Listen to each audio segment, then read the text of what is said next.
gentlemen, I really dislike reviewing bad games. I feel that if a game is bad, then it should be consigned to the dustbin of history and not given more publicity than it deserves. Mainly because there are so many exceptional games that have long since fallen into obscurity.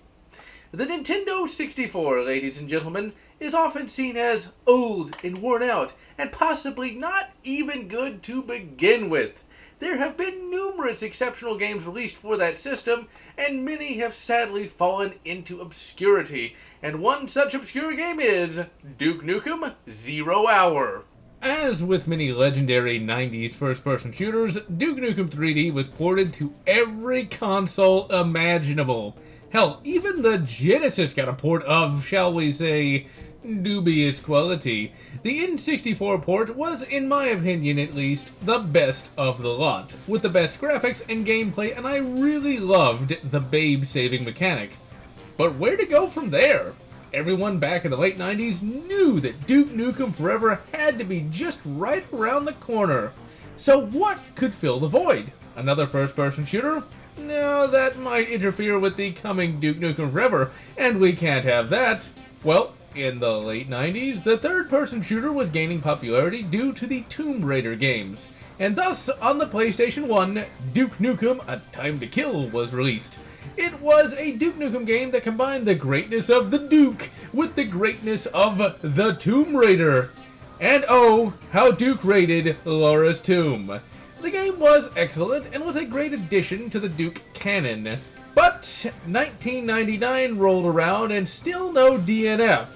When would that game come out? So another game filled the Duke void. Duke Nukem Zero Hour was released in 1999 by Eurocom for the simultaneously legendary and mighty Nintendo 64, and serves as a sort of pseudo-sequel slash reimagining of Time to Kill, in that it features Duke Nukem going on various time-hopping adventures.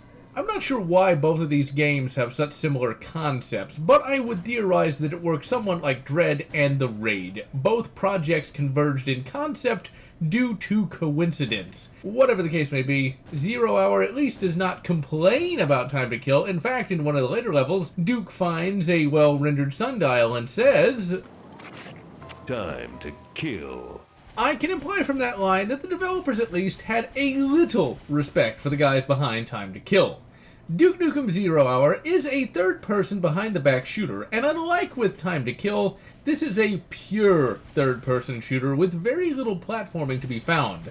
Despite the game's age, the third-person shooting is nothing short of exceptional. When emulating the game with modern controls, the game controls quite well, and all the stiffness seen in Time to Kill has been eliminated. For this game, Duke forwent his daily 5 tablets of Viagra.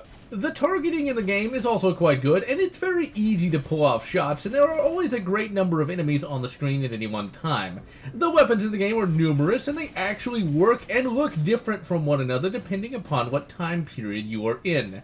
The weapons are also quite well animated as well. Just look at Duke working that lever like a boss.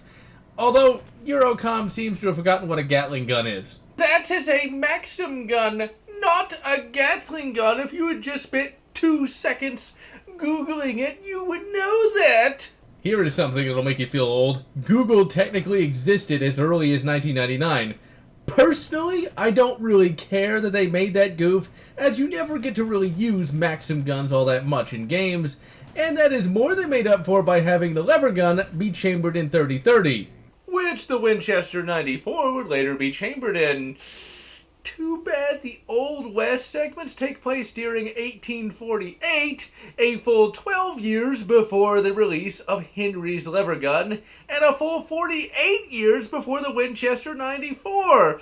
And really, the 30-30 was never a cowboy cartridge to begin with. Realistically, it should be the 44-40 lever-action rifle. So yes, ladies and gentlemen, Duke Nukem, A Doctor Who Cloned Me, was way better because it was totally historically accurate. There is no regenerative health, but also, unlike in Time to Kill, the difficulty is a bit lower, and there is plenty of health to be found. And you can smash up water troughs to refill your health. The game is primarily a shooter with no puzzles or anything like that. You just blast alien bastards, collect keys, and find an exit. There are a couple of time segments, but thankfully the time limits are generous. Level design is so groin-grabbingly transcendent that I had to say that in a video segment. Modern day levels are just so lazy, just so simple, and just so basic compared to levels of the past. In DNF and DHC, the levels were either straight lines or arenas. Here you have numerous paths to find and numerous secrets as well. You have wide open areas, you have constricted areas, you have areas you have to get through by swimming, you have so much variety, it is quite simply amazing. And remember, all that great level variety had to be crushed down to fit on a single N64 cartridge. And now you see why I always disparage games from our current era. The game does have cheats, but they are implemented in a very cool way. You have to find secret time machine parts to unlock them. You have your usual weapons cheats, but you can also unlock first-person mode.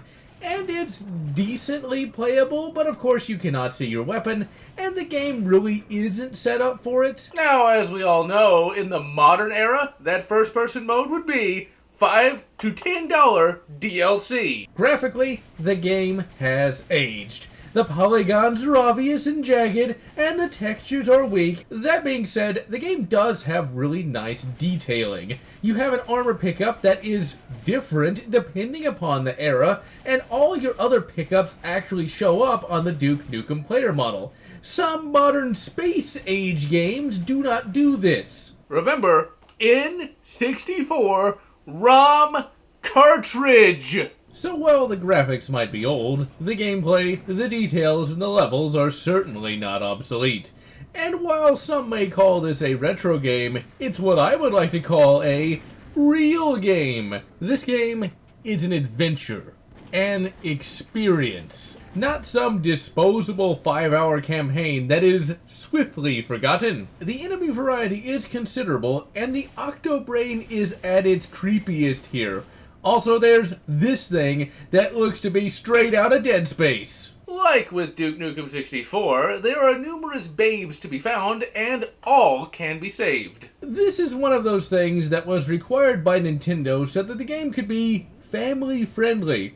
I say it's something that should have been in Duke Nukem 3D. Duke Nuke is supposed to be a hero, a self-styled ass-kicker, but you never actually get to save anyone. I really dislike both games and films and other sources of media where the hero is just that much late to save anyone, and thus all of his struggles are for naught. When you have a hero like Duke, you want to see him actually save someone, so being able to rescue the sexy ladies makes this game that much better, and each babe you save has a single line that they say, and the babes will be different depending on the time period. The humor in this game is actually pretty bloody good, and instead of just being tired memes, actually stands the test of time. Duke actually has some genuinely funny lines, and unlike in later games, does not just spout off the same tired swears over and over again. The one good thing about having to write around family friendliness is the fact that you actually have to think. So many adult productions use the same old crutches over and over again. Duke does bring back many of his Duke Nukem 3D lines, such as blow it at your ass, and so forth. But he has a few new ones, such as it's clobbering time, which is fitting for his character. The references in the game are excellent as well, such as the one for Turok. There's a few, shall we say, body ones here and there that actually require a little bit of thought to get, and during the Victorian era level, this happens.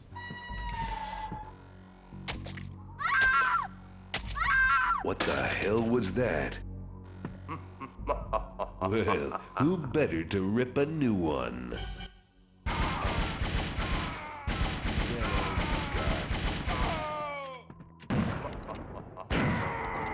That's right, you actually fight the goddamn reference instead of just remarking upon it. Also, you actually get to feel like a legitimate hero here. And to be honest, this has got to be one of the great Duke Nukem moments, because you, Duke Nukem, actually get to blow the shit out of Jack the Reaper. Truly a reference for the ages. You also find H.G. Wells' time machine during this level as well. Sadly, Duke accidentally blows it up, along with old Herbert George himself. During the Old West level, you find this.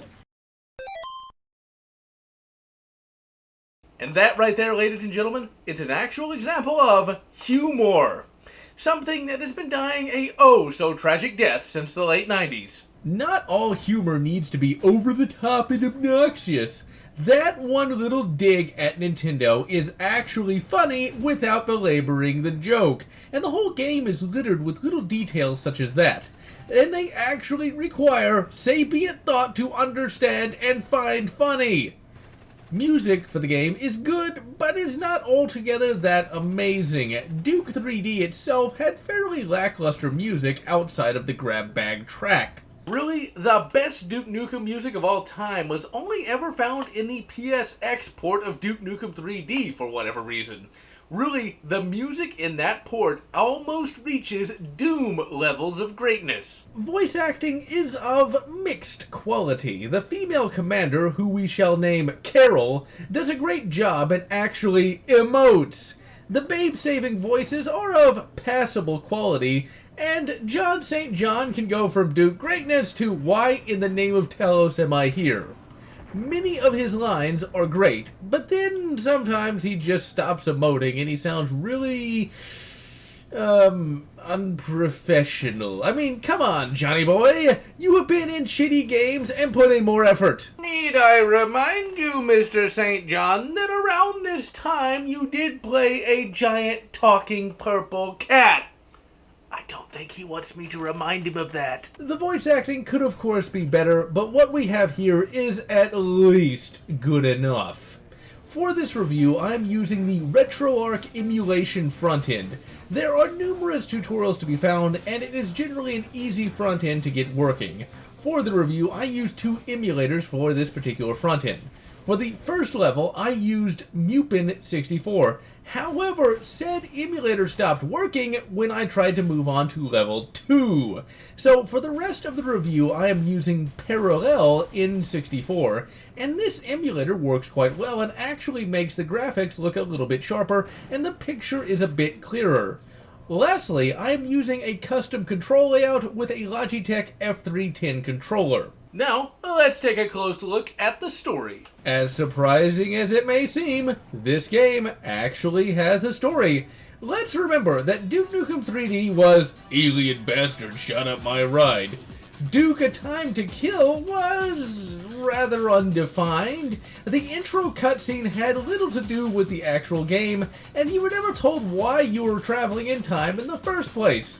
Here, we actually get context for most of the game. The game starts up with Duke in his abulations chamber at the Earth Defense Force HQ.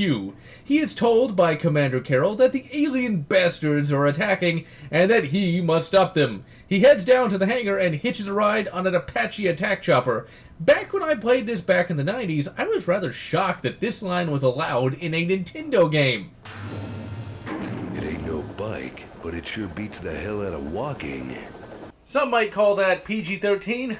I call it Duke actually getting his point across without sounding like a particularly dim 12-year-old. You do battle with the alien bastards in the city, and the city itself is well detailed, and you even get helped out by a M1A1 Abrams tank, which is impressive both then and now, although this is the first of the instances where the frame rate drops. When the tank shows up, the frame rate slows to a crawl, but the game is still playable. You stay in the city for a bit and even end up in a Mad Max apocalypse due to the alien bastards screwing with time, and Duke gets the first of his costume changes. This mission also introduces the first fuck into the game. Hurry it up, Duke. There's a second wave of aliens heading straight for us. Gotta get the defense systems up and running. A great use of the word, and while it is indeed bleeped out, it still flavors the scene all the more. Apparently the humanity of the Duke future just has time travel for some reason. Because after you save Commander Carol, she sends you back to the Old West to shoot more alien bastards. The Old West levels are quite fun and well detailed, but I feel they go on a bit over long. And there is one area right here that is a right bastard. You see this door? Well, you have to get a key for it, and then activate said key by pressing the keyhole. However, that keyhole is very easy to miss, and one will find oneself wandering about the level trying to find that one element that you missed. Eventually, I had to give it up and look it up on a walkthrough, and when I figured out just how easy it was, I had to have an atomic bloody facepalm. The best level in the Old West stage is also the most annoying one. Go figure. You have to board a gigantic steamboat and slaughter all within to stop the alien bastards from producing an army of super cyborgs. The level starts up with 2 really tough turrets that can kill you in one bloody hit. But it gets better, ladies and gentlemen. You have to find another easily missed door that I swear looks like a part of the goddamn wall. Back to the walkthrough! This, along with the easily missed keyhole, are the only really annoying parts of the game, and once you find them, the rest of the level is pretty good. The cyborg lizard troopers are fun to fight, and are just tough enough to be a challenge, but not tough enough to be a slog. After you leave the Old West, you end up in the Victorian era. Duke gets a rockin' suit, and you fight some Victorian zombies that I believe are a reference to the Return of the Living Dead zombies. In that film franchise, the Zedheads release a chemical when re-killed that makes more zombies. Every time you kill a Zedhead in this game, you get hurt by some gas that is released. The Crown Vic level even has a few creepy areas. Case in point, this one. It looks like something out of Resident Evil. Longtime fans will know that my 2 favorite vehicles of all time are aircraft carriers and airships, and any game that has one or the other immediately jumps up about 1,000 points in my estimation. We get an airship in the Victorian era. It ain't accurate, but it will not only blow your mind, it'll blow your soul too. Number 1, Paul von Hindenburg wouldn't be famous until World War I. And the faux Nazi symbols would not come into vogue until after the rise of Addy in the 1930s. So yeah, this being here in 1888 is not entirely realistic, but it is cool, and the airship level is quite fun to fight through, and even shows the dangers of smoke inhalation. What? Smoke inhalation is actually really bloody dangerous. Duke has to put on a gas mask to enter a smoke-filled corridor. In real life, smoke inhalation is just as dangerous as flames. We also get a hilarious scene at the end of the level where Duke hops in a rather dubious aircraft, and then this happens. I'm an ass kicker, not an aviator.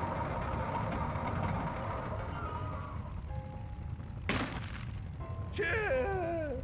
The castle level is fun and introduces a new, annoying enemy that takes a crap ton of damage to kill.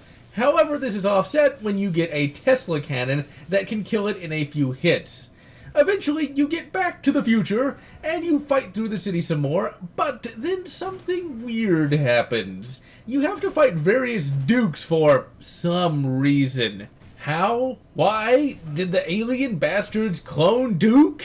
It just sort of happens without any real context. I'm just going to assume these are temporal clones of Duke that suffer from the tragic malady that is temporal psychosis. It looks like Captain Braxton is up to his old tricks yet again. After you kill Captain Braxton's Duke Brigade, it's time to storm the alien mothership and kick some more alien ass. 2 cool things to point out. 1, you use severed cyborg heads as keys. 2, we get some really good sound design. When you walk on the alien green crap, you make this gross squishing sound. Now that is attention to detail. You eventually destroy the alien bastard's mothership, and it's time for endgame.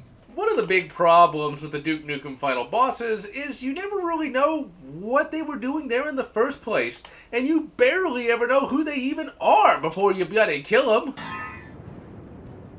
It is our destiny to take your planet, Nukem. It was predicted in the stars. Here, we got fucking Cthulhu, and you do battle with him across the rooftops of the goddamn city.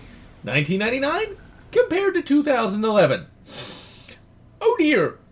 I will admit that this segment chugs, and I can only imagine that it chugs harder on the original system, but it's still perfectly playable nonetheless. If a bit easy, as all you have to do is blast Space Cthulhu with the rocket a few times to take him out. And then the game ends in the most Duke of ways, with Duke getting to have a, shall we say, personal debriefing with Commander Carroll.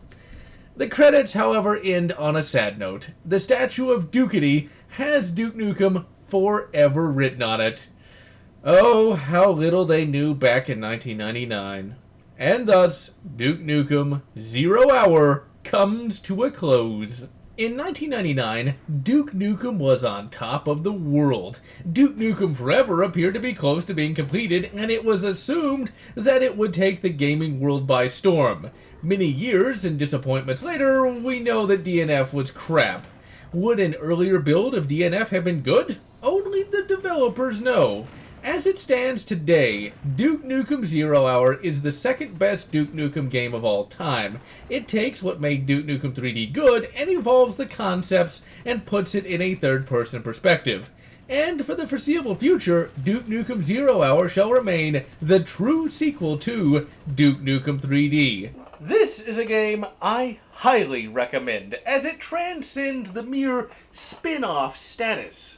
And so, I am Generallotz, wishing you good Half-Life, Blue Shift, and good Half-Life, Opposing Force, or whatever makes you happy. If you enjoyed my review of Duke Nukem Zero Hour, please consider subscribing, and if you can, please consider supporting me on Patreon so that I can continue bringing you these awesome game reviews.